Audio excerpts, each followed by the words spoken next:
என் காகம் கூடுவி குருவி நான் இல் மயில். நமது நண்பர்கள் மருத்துவர், நம் உயிரை காப்பவர் ஆசிரியர், பாடம்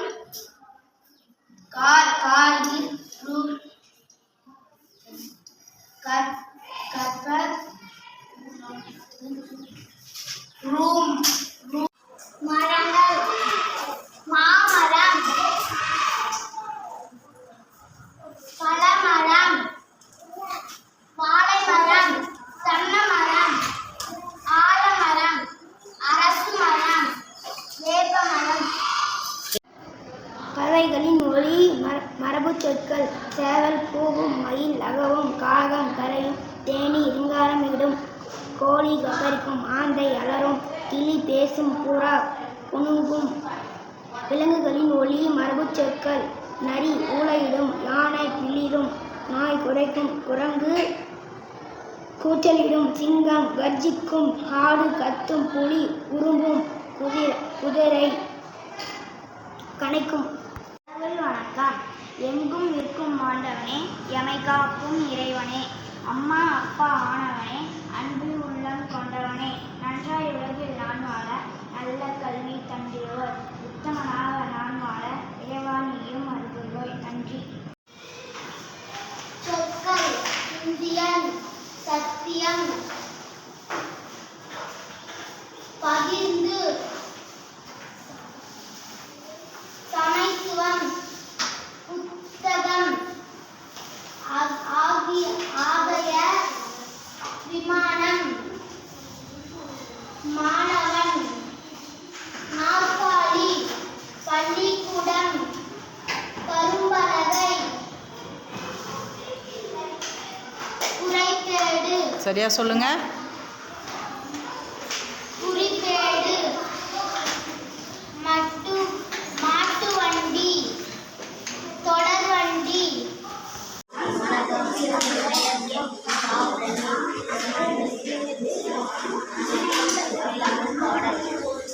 எங்கள் தேசம் இந்திய நாடு எங்கள் வீடு.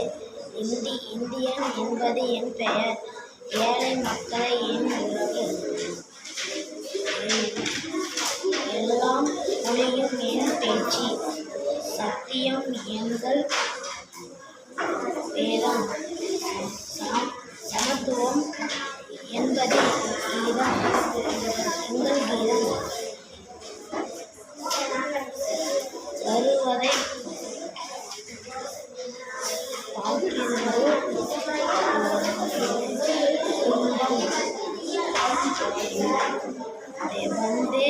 வந்தே மாதரம் என்போம். வணக்கம் தங்கம்மா. என் பெயர் சி சக்தி. நான் 4ஆம் வகுப்பு படிக்கிறேன். நாம்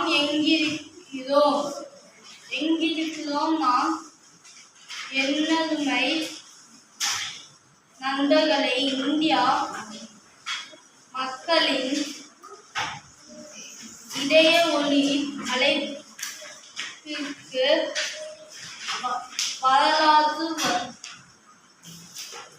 வரலாற்று வடிவம் தரும்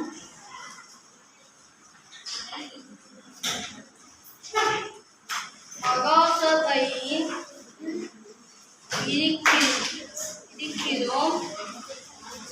மக்கள் நம்மை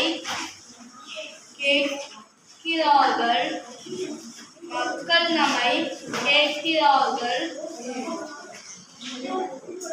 பாராளுமன்றத்து பாதத்தாய்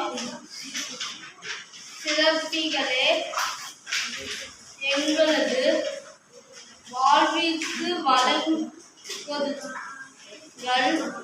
ஒளி கொடுங்கள் உள்ளது.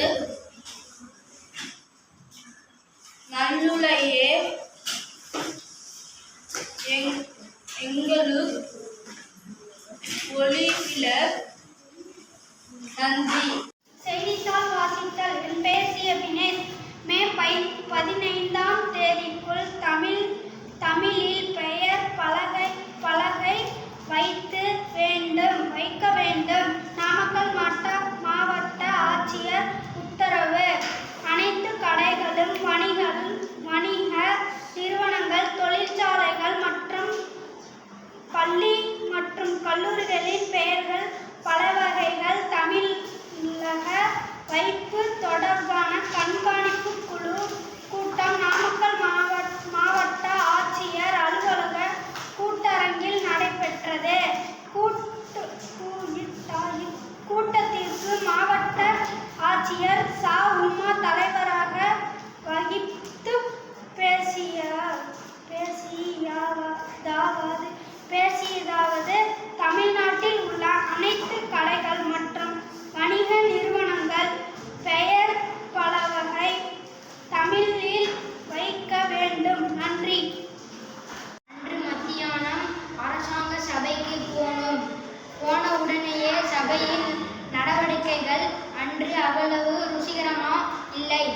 என்று தெரிந்து போயிற்று.